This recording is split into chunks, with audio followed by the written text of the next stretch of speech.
Let's go over an update for Solo: A Star Wars Story when it comes to its box office results. This is Mike Zero here. If you guys are new to the channel, do make sure to subscribe to see future Star Wars content. Now, as you all know, the Han Solo movie hasn't been doing too well at the box office in comparison to all the other Disney-era Star Wars films, such as The Last Jedi, Rogue One, and The Force Awakens. Now, looking at everything here, the second weekend for Solo hasn't really been doing good at all in comparison to both the second weekend for Rogue One and The Last Jedi. It is now down 65% from its first weekend, and the third weekend is actually spelling a lot of trouble for not only the movie, but for Disney themselves. Now, a lot of financial analysts out there and a lot of people that are coming up with these different projections for the third weekend of Solo: A Star Wars Story is that on that weekend, it probably won't even crack 19 million for 3 days worth. And that to me sounds like it's going to be a very bad situation, because each week that goes by, you're going to see this big decline. Now, we do know that the reshoots actually cost Disney hundreds of millions of dollars as well. A lot of media sites out there are saying that Disney will lose money over all of this. At least a lot of it. Because if you look at Solo, it cost them a lot of money just to reshoot the film, put their money into marketing. They even have to pay theaters back, what they owe, because they get a cut as well.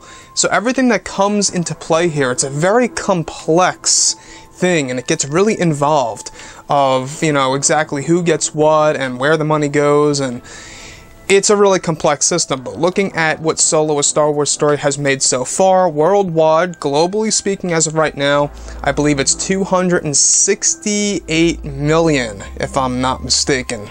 And to think that this upcoming weekend, the third weekend, may only rake in 19 million for 3 days is not a great sign at all, because on its second weekend, it didn't even crack 30. So you can really see the drop in percentage there on its third week. So looking at Solo: A Star Wars Story, guys, what does this mean for the future of the franchise?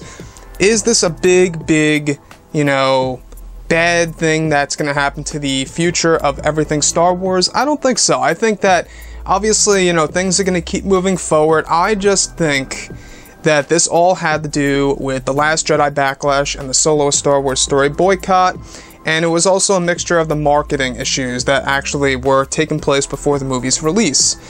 The other thing, obviously, I think is because, well, it's an anthology film, and it's a movie that not a lot of fans were really asking for, right, in the very beginning. I think that everybody would have rather to see a Kenobi movie first, and then maybe a Han Solo movie second within the same exact year. But looking at what Episode 9 has to offer, the script is already done. We do know that now Disney is listening because of these box office, results. And that tells you right then and there that money talks, right? Money definitely talks, and it changes a company's mind, and it really keeps their ears open now to the fans and what they really want to see. This way that they do very well. So I think that moving forward after Episode 9, we're really going to see these big changes when it comes to Star Wars. Now, what do I mean by that? Well, I have noticed that there are quite a number of agendas in a lot of these movies that fall under the Disney era. I believe that has to go.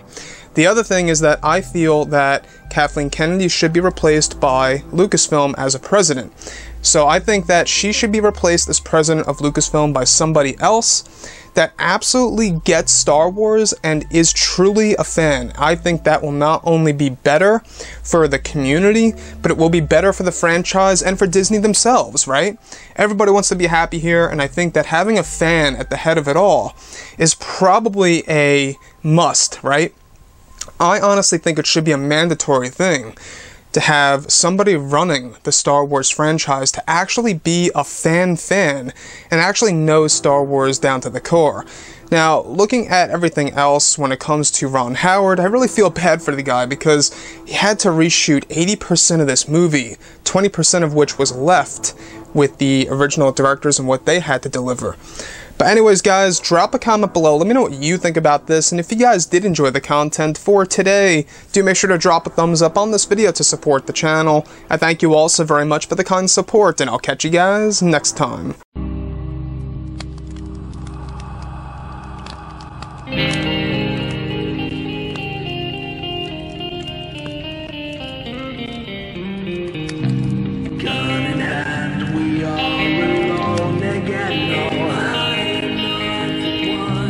Night alone, we hear them once again.